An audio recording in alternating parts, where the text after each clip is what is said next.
Ginong chungo kai pertai kila sedang biang banwan phai siapa hakam hadin kat tugan isngi bala syak thombor om don jing tingshu kila jubab. Ginong chungo kai pertai na bari lani na pok kanegari kila yai leng ba ka pahalkam kabalawan ra biang ya kajing sngothi kana bat kajing kermen ha kani kathan. Tang kat tugan isngi hadin kajing syak thombor ka bashir kai ha pahalkam kabalapan prai kajing syong suk syong sngan kathan ba itanan chonga jamuan Kashmir. Kajing kermen ha kinong chungo kai pertai menta kalawan biang ha pok katega jela. Kinong chungo kai pertai kalawan phai biang ha pahalkam. Kawena kanong chungo kai pertai na Kolkata West Bengal kabadang lech siapa halkam. Kalaya keren bat kinong thok kubor ya kajing lech ke jongka da ka boong hasua bangan wan chane ngalating penban menta om don jing ting shu kajing priang sungpha kalong ka bakrau barok ki dei ban wan chane kibriu kilong ki basngut tanat hangni uwe na unong chungok kai perthai na Bangalore ulawan sya Kashmir na kabenta kajing lech chungok kai perthai ka basisngi ulaya thu ba ulawan lembat kajing kasem ka jong u ulaong ru ba kajing thmu ka jong u hapo pahalkam ka dei lai benai bensua bat hadin balawan no kani kajing sya thombor ula pensangai no ya kate kajing chungok kai perthai ka jong u penban menta hadin ba ka pahalkam kala jai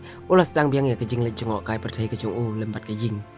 tang sitayo hadin mensua ka pahalkam kala syak pendik ha kajing syak thambor ka basir kai ka balai sim ya ki ar pendringut ki mensim briu ka bala pelong ya kajing hiar ka bajur jong ka kam jengok kai perthai ka bana kasan hajar ni nyaw hajar ngut ha ka sisngi penban mentah ha ka sisngi kila kot tang umba san phau ni sispa ngut.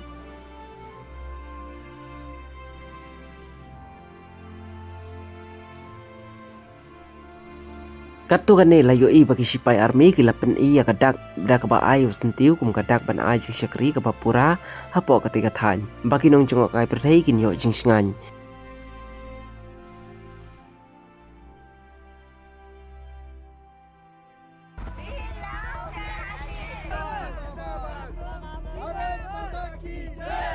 Kidan ru kinong jengok kai perthai ki ba perta daw ya ka Kashmir ban ai mensim ya ka bat bakan om dei ban pendem ya lade kila perta da ka boong we love Kashmir bat ru kidan sisu ki boong Bharat Mata ki jai.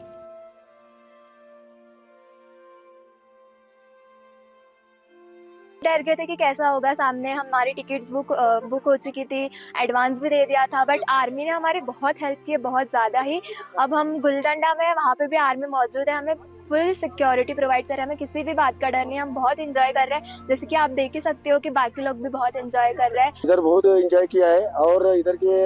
Army वाले और सब हमको प्रोटेक्ट कर रहे हैं और बहुत अच्छा लग रहा है इधर और कोई डर नहीं इधर और हम किसी से डरते ही नहीं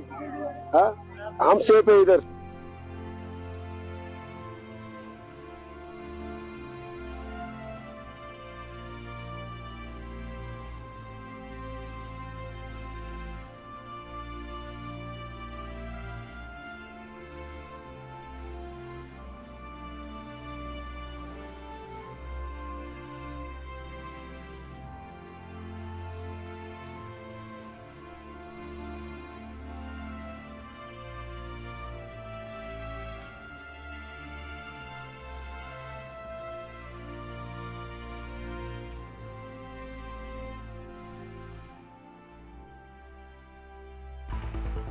Definitely we feel secure here, and especially our local man is almost like my son, and he has done a wonderful job and he is guiding us to all the places. Nalla pramadama irundhudu. Till now there is no problem. All people can come and support these local people for their business. Now they are without business. Please come and do help them.